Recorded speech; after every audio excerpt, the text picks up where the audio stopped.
So I've listened to you, Abraham, for about 1 year and 3 months, every day, pretty much. And what I've heard you say today is... similar and yet new. Yes. Clearer, more to the point of who you are. Full of nuggets that you haven't heard before. Because you're new today. So to boil it down, although I have several questions on my phone, but it seems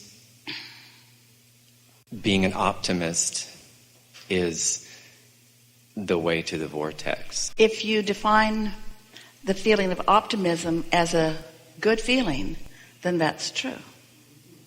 The word doesn't matter so much as the feeling. And so optimism, pessimism, if you can make a distinction in how they feel, then of course, the better you feel, the more on the path of who you really are, you are.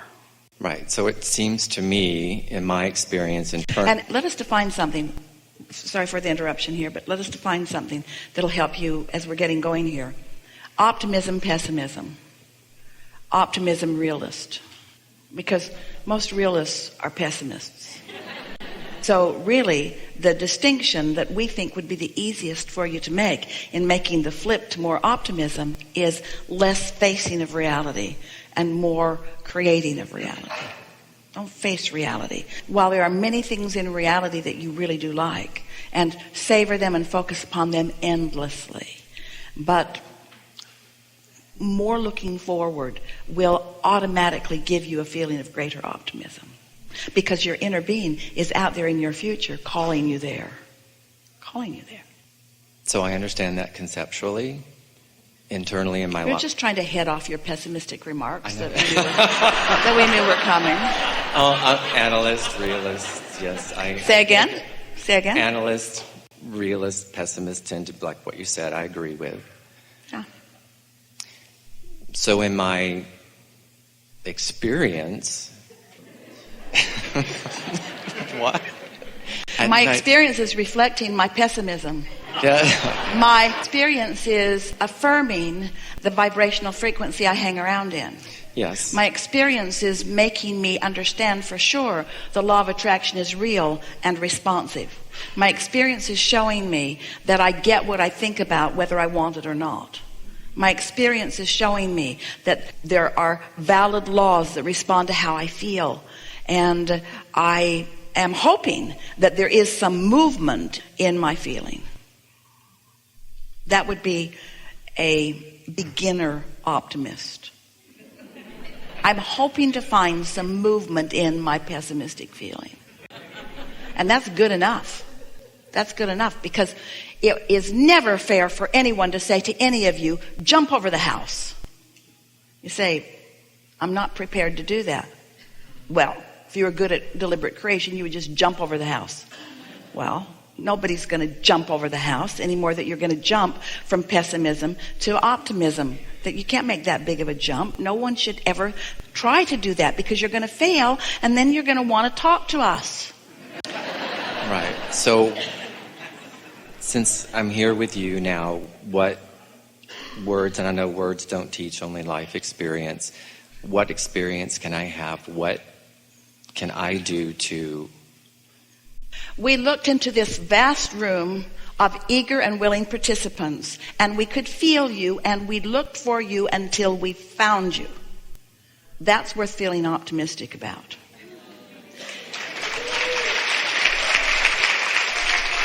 Because your desire is stronger slightly than your pessimism. Yes. And because your desire was so strong, there was this flickering, this little flicker. In other words, sometimes we call on people and there's just like a tornado of light above them because they have a desire and no resistance at all. And so they are noticeable. And sometimes there is this desire that's pretty steady, that's being sort of tamped down by a vibration. But there you were, persistent, you see. And so the universe is responding to who you are. We want you to take this as an indication that there is much more going for you than against you, and that you do not have to continue to argue for your limitations. And you really don't do it as much as we are all implying in this conversation. Feeling happy. Can I possibly be in the area of the vortex and actually not be feeling No, happy? no. Happiness is an interesting word because sometimes you're happy just because something's interesting. You just feel good. You're interested. Interested is a form of happiness, don't you think? And satisfaction is a form of happiness. And enthusiasm is certainly a form of happiness. So happiness is a pretty broad word, but it is a high vibration. So feeling satisfied or interested or eager. I need to take it a step at a time. So from what I've heard today, it would, for me, focusing on being satisfied be Yeah. And give yourself a break. Lean as far toward happy as you can. Just lean there, which means just try to make the best of things. Just try to turn it just a little bit. Try to just make the best of things. And here's the big piece. Stay off the subjects that are real downers. Because those subjects that are real downers, you want to focus on them because you think that they're the ones that deserve your attention, that you got to fix the most, but they're the ones that are doing the most to train your vibration downward. I agree. Yeah. I totally agree. Yeah. And it is why I make the choice almost every day to listen to your guidance, actually. But after a while, if you're in a pessimistic mood, our recordings will just annoy you. No, I understand. It's like, really, Abraham? Really? Why don't you come here and live with me? And they very rarely do. They very rarely do. I mean, I feel mostly in alignment most of the time with that. Yeah. A follow-up or... Here's something that would really like to encourage you to do. There are moments when you feel more elation than your personality is acknowledging. And your personality is sort of the way you've trained yourself to appear to the world.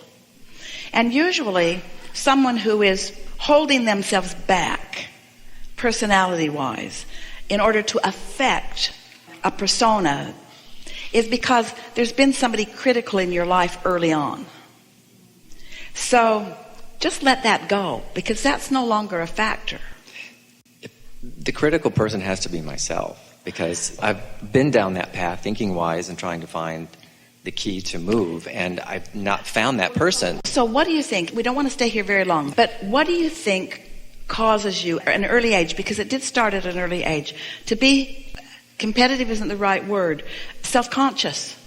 Where'd that self-consciousness come from? Self-conscious in the way of sort of not appreciating yourself. Well, obvious, or at least to me, was the whole gay thing, being gay at that time period. And so wanting to present yourself to others in a way that they would accept, presenting yourselves to others who were never going to accept you in the way that you wanted them to. And don't you think that's interesting? Don't you think that that just has to be the hardest thing in the world? To want to be seen and to be being seen by those who can't see you. It's no wonder that you then begin building these sort of layers of defensiveness as a sort of protect. But can you see that if you then or now, and of course you can't go back and undo it then, but can you feel that if you had cared less about their response to you, how much freer that would have been? But that's a lot to ask in this world where you're moving through life with each other, because the way people perceive you and the response to you, you can't help but notice it.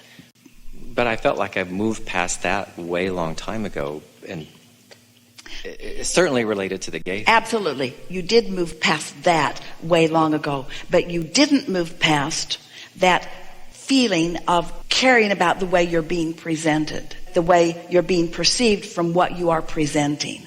And so we're just asking you to make one small switch of attention. We want you to present yourself to your inner being who understands you, who knows you, who adores you, who accepts you fully.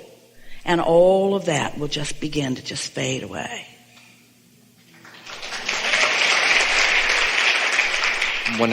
Because if you really make this relationship with your inner being something that you can feel, and you really feel understood, I really want to feel it. Then others really do feel like the peanut gallery.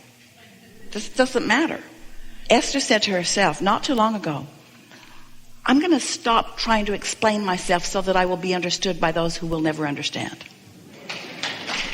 I'm just going to let law of attraction sort it out. And if I stop trying to explain myself to those who can't understand now or maybe ever, they'll stop showing up. Because it's only my trying to get them to understand that's keeping them in my experience. Yes? Yes. Can you speak to the internal peanut gallery? Because that's where mine is. And also... Well, it's not like that. It's simpler than that. A lot of the way you feel is in response to others. That's that one small difference in focus that we're encouraging. If you start looking to your inner being for your inner being's response to you, it's going to be so satisfying, so completing, that then you'll just automatically gravitate to that. Just start saying things to yourself. Esther talks to her inner self all the time. What do you think about this? She can get very clear impulses about what we think about that. We think it's beautiful. We think he's brilliant. We think that's perfect. We think that's lovely. We think that's expanding. We think that's changing. Your inner being always has an optimistic opinion about whatever you ask about. Always. We think there's hope there. We think that's going to get better. We think that not thinking about that would serve you. Just forge a more conscious relationship with that larger part of you. We'll take care of everything. Okay. So, sifting and sorting, knowing what you do want, knowing what you don't want, causes you to accomplish without even knowing there was a step one. Because asking is step one. Asking for something. And the more sifting and sorting you do, the more knowing what you don't want and knowing what you do want that happens, then the more decisive you are, yes, about what you want. And so asking is so important. Step one. Step two is not your work. Step two is where the laws of the universe, law of attraction, and your inner being and infinite intelligence, what you want to call source, all of these components answer what you're asking. In the moment that you ask for it. Now we know that's hard for you to accept, but it is the way that it is. In the moment that a decision happens within you, everything from non-physical perspective lines up to complement, to enhance, to add power to pave the way for what you have asked for. When you begin to witness it without a knowledge of the way the laws of the universe work, you would call it magic. Because it doesn't happen to everyone. It doesn't even happen to you every time. But when it happens, you recognize the power of it. That answering of what you've asked for. But the only time that you recognize the power of the answering, which is step two, is when you are in the moment accomplishing what we have been calling and will forevermore call step three. The art of allowing, being in vibrational alignment with your own request. Now that sounds simple enough, and yet you hardly ever do it.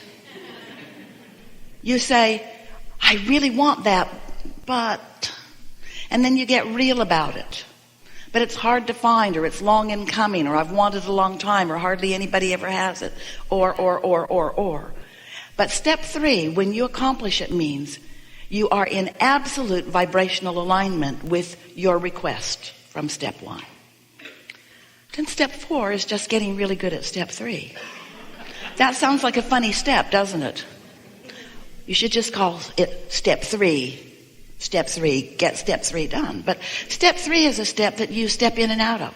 Sometimes you're in alignment, sometimes you're not. Sometimes you feel really good, sometimes not so. Sometimes you're absolutely sure of something, sometimes not. And you know what the difference between step three and step four really is? It's consistency. But you know what else it really is? Do you know why it really is? It's because of the momentum. Because when you're in step three and you're able to stay there long enough, which means you're believing what you're asking for. You're not doubting it. You're not killing it with your doubt.